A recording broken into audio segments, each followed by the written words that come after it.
ഇന്നത്തെ വിഭവം spring roll. Spring റോളിന് സാധാരണ നല്ല വീതിയുള്ള ലീഫ് വേണം, സ്ക്വയർ ആയിട്ടില്ല. പക്ഷെ ഈ സ്പ്രിംഗ് റോൾ ഞങ്ങൾ ഉണ്ടാക്കുന്നത് സമൂസന്റെ അതേ ലീഫ് കൊണ്ട് ഒരു അടിപൊളി സ്പ്രിംഗ് റോളിന്. അപ്പൊ ഇതിന്റെ ചുറ്റിലും കാര്യങ്ങളൊക്കെ നിങ്ങൾ ശ്രദ്ധിച്ച് കാണും. അപ്പൊ ഈ എപ്പിസോഡ്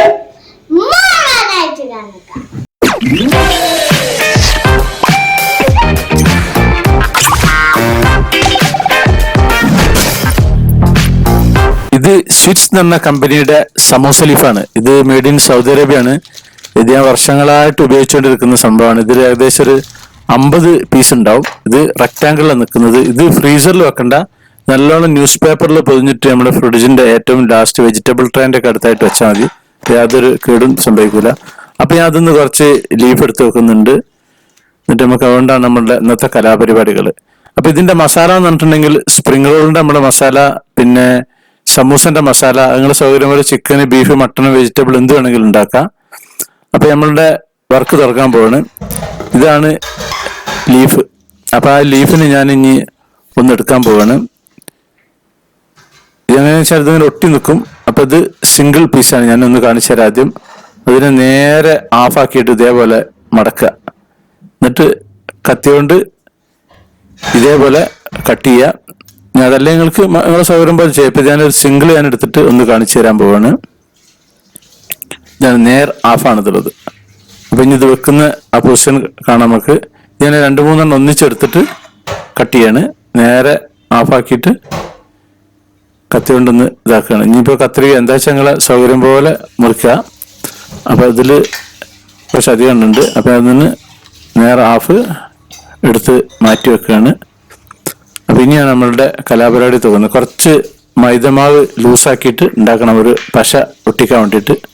അപ്പൊ ഇവിടെ ഇങ്ങനെ കുറച്ച് തേക്കുക, അതിൽ ഇതിന്റെ അവിടെയും കുറച്ച് തേക്കുക. എന്നിട്ട് ഒരു സ്വല്പം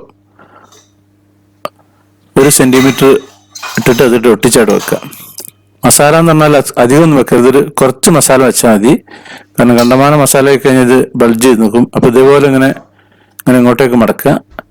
പിന്നെ എന്നിട്ട് നേരെ ലെഫ്റ്റിലേക്ക് മടക്കുക, അതേപോലെ റൈറ്റിലേക്ക് മടക്കുക. അപ്പൊ ഇതിൻ്റെ ഉള്ളിലേക്കൊന്നും എണ്ണ കയറില്ല. എന്നിട്ട് കംപ്ലീറ്റ് നല്ല ടൈറ്റില് റൗണ്ട് ചെയ്തിട്ട് അങ്ങനെ ഇട്ട് ചുറ്റുക. അപ്പൊ അവിടെ ഒരു ജോയിന്റ് വരും, അതൊക്കെ അതിൽ പെടും. എന്നിട്ട് നല്ലോണം ടൈറ്റാക്കി അവിടെ വെക്കുക. അപ്പൊ സംഭവം റെഡി ആയിട്ടുണ്ട്. ഇനി ഞാൻ കുറച്ച് വീതിയിലൊന്ന് മടക്കാൻ പോവാണ്. ഇപ്പൊ നേരത്തെ റൗണ്ടല്ലേ ചെയ്ത്, അപ്പൊ കുറച്ചൊരു റെക്ടാങ്കിൾ മോഡൽ ഇതേപോലെ അതോടെ വെച്ചിട്ട് അത് നമുക്ക് ഒട്ടിക്കണം. ഇത് കുറച്ച് ലൂസാക്കിയിട്ട് ഒട്ടിച്ചാൽ മതി. ലൂസാക്കിയിട്ട് മാവ് കലക്കിയാൽ മതി. അത് ഇതുപോലെ മസാല അവിടെ വെക്കുക. ഇതിൽ കുറച്ചധികം മസാല ഉണ്ട്. ഇനി ഇതും മടക്കുക, ഇങ്ങനെ ഇങ്ങോട്ടേക്ക് മടക്കുക, പിന്നെ ഇവിടുന്ന് ഇങ്ങോട്ടേക്ക് മടക്കുക. പിന്നെ അതുപോലെ കുറച്ച് വീതി ഉണ്ട്, തേച്ചിട്ട് അവിടെ ഒട്ടിക്കുക. ഇത് ഉണ്ടാക്കി പാക്ക് ചെയ്ത് കഴിഞ്ഞ ശേഷം കുറച്ചു നേരം ഫ്രിഡ്ജിൽ വെച്ചാലും കുഴപ്പമൊന്നുമില്ല. ഒന്ന് കവറിൽ പൊതിഞ്ഞ് വെച്ചാൽ മതി. നല്ല ഹൈ ചൂടുള്ളത് ചൂടായി കഴിഞ്ഞ് പിന്നെ ഒന്ന് ചൂട് കുറച്ചിട്ട് അതിലേക്ക് അങ്ങനെ ഇടുക. കാരണം ജസ്റ്റ് ഇതിന്റെ പുറം ലീഫ് മാത്രം ഒന്ന് വെന്താൽ മതി. കാരണം ഇത് പെട്ടെന്ന് വേവും. കാരണം അങ്ങനെയാണ് ഇതിന്റെ ലീഫ് ഉള്ളത്. ഇങ്ങനെ കളർ ചേഞ്ച് വരും. അധികം കളർ ചേഞ്ച് വന്നു കഴിഞ്ഞാൽ പിന്നെ മൊത്തം കരിഞ്ഞ മോഡലായി പോകും. ഇപ്പൊ ഏകദേശം സംഭവം റെഡി ആയിട്ടുണ്ട്. ഇതിങ്ങോട്ടേക്ക് ഞാൻ പുറത്തേക്ക് കോരി വെക്കുന്നുണ്ട്. ഈ കൂട്ടത്തിൽ കുറച്ച് സമൂസയും ഞാൻ ഉണ്ടാക്കുന്നുണ്ട്. ഇതാണ് സമൂസ. അതും സംഭവം റെഡി ആയിട്ടുണ്ട്. ഇത് നമുക്ക് കെച്ചപ്പ് കൂട്ടിയിട്ടൊക്കെ നമുക്ക് കഴിക്കാം, വെറുതെയും കഴിക്കാം. അപ്പൊ ഇതാണ് സംഭവം. അപ്പൊ ഞാനിതൊന്ന് പൊട്ടിക്കാൻ പോവാണ്. നല്ല കറുമുറാനുണ്ടാവും. അപ്പൊ അതുപോലെ നിങ്ങൾ ഉണ്ടാക്കുക. ഒരുപാട് വെറൈറ്റി ഫുഡുകളൊക്കെ നമ്മളെ ചാനലിലുണ്ട്. സാക്സ് വെറൈറ്റീസ് ചാനൽ നിങ്ങൾ ആദ്യമായിട്ട് കാണുന്നവരാണെങ്കിൽ അത് സബ്സ്ക്രൈബ് ചെയ്യാൻ മറക്കരുത്, ലൈക്ക് ചെയ്യാൻ മറക്കരുത്, കമന്റ് ചെയ്യാൻ മറക്കരുത്, ഷെയർ ചെയ്യാൻ മറക്കരുത്. Thank you.